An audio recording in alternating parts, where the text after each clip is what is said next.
सुने, बड़ा हिसाबी मेल रहा नौके जमाना से होते हुए हर एक जमाना में चली गई। अच्छी पेशकश रही आपकी। बताएंगे भैया से हमारे साथ पहला मुलाकात है,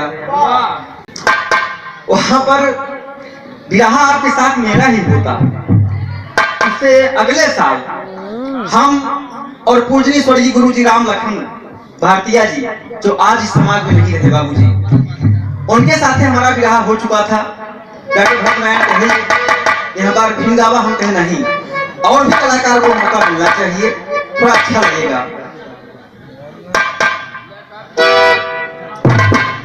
नए जमाना का खूब धुन सुने बाबूजी, और बड़ा बढ़िया बढ़िया लड़का झटका फटका सब रहा है।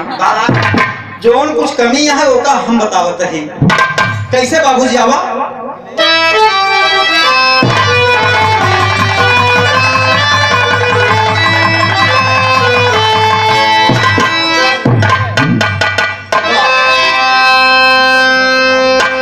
ऐसे एक खिदादार रहे और चला आए बाजारे घूमे बाबूजी।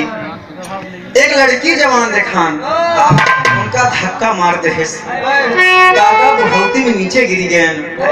जब दादा पीछे देखा तहाँ घूम के कहन कौनो लड़किया होते हैं, दो चार थोपी तो का मरबो करी। ठहरू लड़की बतावा हम का करी। दादा का कहा थी बाबूजी? ये कहा थी, अरे फैशन के चढ़ा जनून, अरे फैशन के चढ़ा जनून, गोरिया चले लुअखिया मुंह, फैशन के चढ़ा जनून।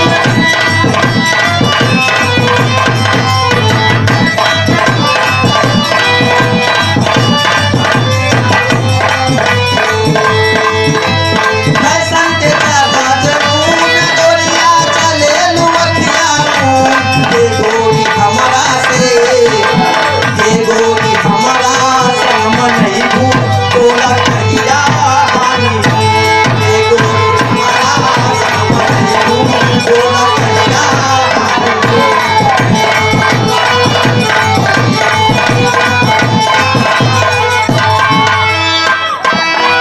दादा इधर बाबूजी बात कहता है, लड़कीवा लगी सोची, दादा बुढ़ौती ने सपना देखा कहाँ ये गवा वाला, ये हरिपुर मने ही बुढ़ौती में बाबूजी।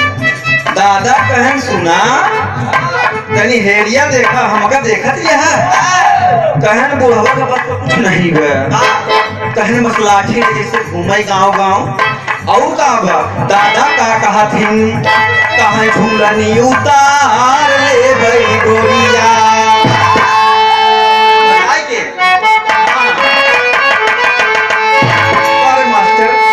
देखा ये लड़कियां में देखा जमाने रहो वहाँ नहीं भैया नहीं हुआ। बताया जुआर भैया फिट करी, हमारे पास बहुत व्यवस्था बा, घर जोड़ो वही हम ध्यान दे रहे थे। बीच बीच में चढ़ गुरु कोई गाई थी, अरे उतार ले भाई गोरिया, अरे ऐसे घूमई जब बाजारिया, झुलनी उतार ले भाई गोरिया।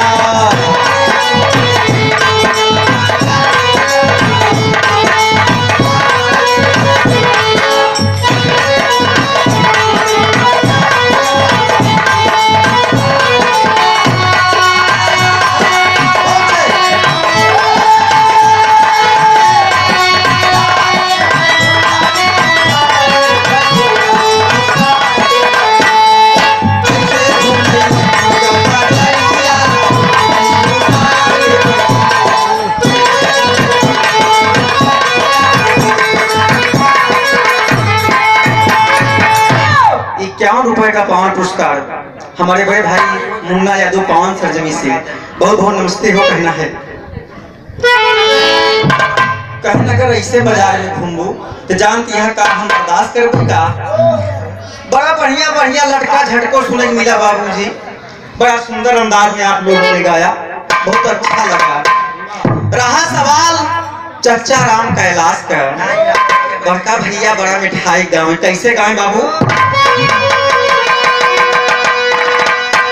दादा ऐसे कुर्ता पकड़ ले अलागई बटोरई ऐसा बटोरई समझे न पाई कि जोन प्रेस करे रहा होई पता नहीं कहूँ ओकर होलवा छेद हुई निकल न जाए। दादा कहाँ सुनाई वाले मित्र बड़का भैया दुलही पेड़ा ता जैसे खूटम भाई चारा बिना पेड़ा बा कहीं हमारे सैया आवे आवे कहा थी अवै नहीं करते ऐसे रास्ता देखा तही का बताई कहन का कही एक दुल्हनी के दर्द दुल्हनी जान सका था।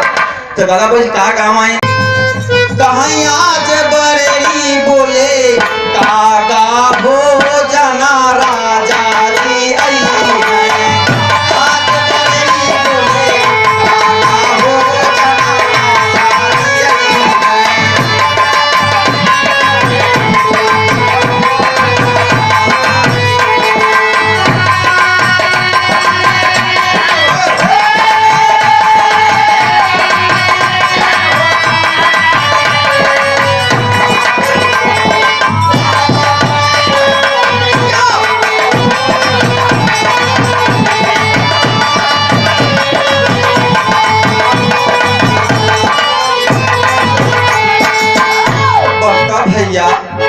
दादा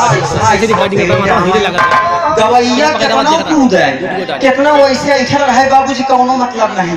दादा एक चुटका मारे सब खत्म कर गया है का कहा मोर मने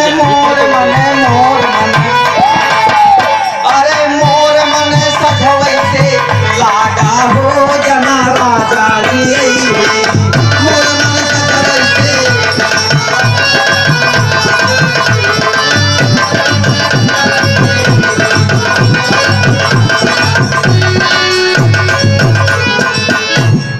तो बाबूजी सब दादा का स्टाइल रहे हैं बड़े बड़े जब जैसे पसीना छुड़ाई दे ठंडी के मौसम में ऐसे गाइड आवे और बड़ा सुनने को मिला रहा नावा मास्टर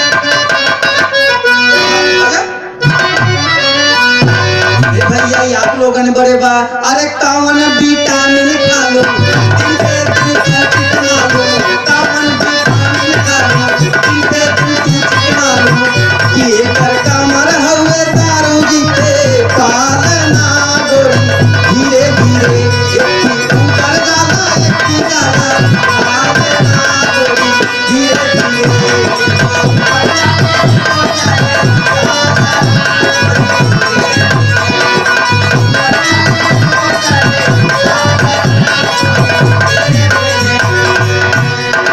₹21 का पावन पुरस्कार तू एक ही दिन करा भाई बराबर हिसाब दे दोनों जने अपने कहीं कोनो बात नहीं बा सब तू आपे गाँव देश कहीं तू एक ही जी करा मजाक गाँव में घूम रहा है जाने है भैया विजय लाइट एंड साउंड कंपनी जोन बाजा भैया का बजट बा बड़ा सुंदर बाजा है बहुत बड़ा बढ़िया आवाज निकलती है इसे कोयल बोले कौनो बा भैया ₹21 का पावन पुरस्कार है देखा ये भाव को देता है इन नौका आटाई ये पे भैया लोग प्रसन्न हो थे दादा लोग मने खोबाई गड़ियावा थी कहा थी सरवा आएगा ना सना पता करी का खाने है ए कोनो बढ़िया चीज नहीं सुनौते विटामिन खा लो तो का हो लू का चिकना लू बड़का भैया हम नहीं कही कि समाज बन गया बा आजकल आप देखत है बिरहा बहुत पीछे हो चला जात बा पहले रहन बाबूजी कोनो छोटा मोटा काम करे लोग पहले बिरहा करते रहे अब वही 4 लोग इकट्ठा हुई कहीं का आई रही बिरही करवा अरे कोनो बढ़िया बुलावा ऑर्केस्ट्रा वाले के दुबारे हो जाए ठूक ठाक का तू देखा तेरे उनसे पूछा बाबूजी एक बढ़िया धार्मिक संस्कृति चीज नहीं कर सकते ऑर्केस्ट्रा में दीवाना लड़कियां हैं और दादा लोग का काम करी है जब देखी लड़कियां अगवा हैं तो पिछवा रही शर्म बस जब लखी समय खराब होत बा रात ढलती बा और मौसम बनत बा तो दादा लोग उठ के आगे आवे लागत है जब आगे आवे लगी बाबू तो वो कहीं फर्स्ट दादा मस्त हो हैं वही कहा था कावन विटामिन खाला दिन पे दिन चिकनाला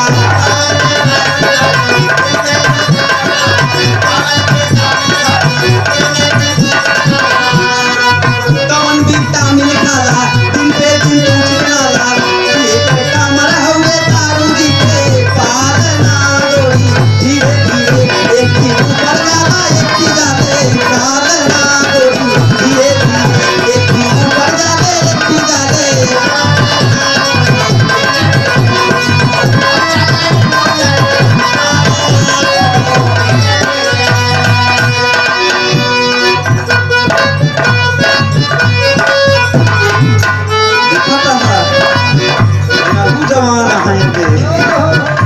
हमारे मास्टर बोलता है कहे जरूरी हन का खैरियत तो ना घबरा तो नहीं है क्या कहता है कि गोरी तोरी चुनरी लाल लाल रे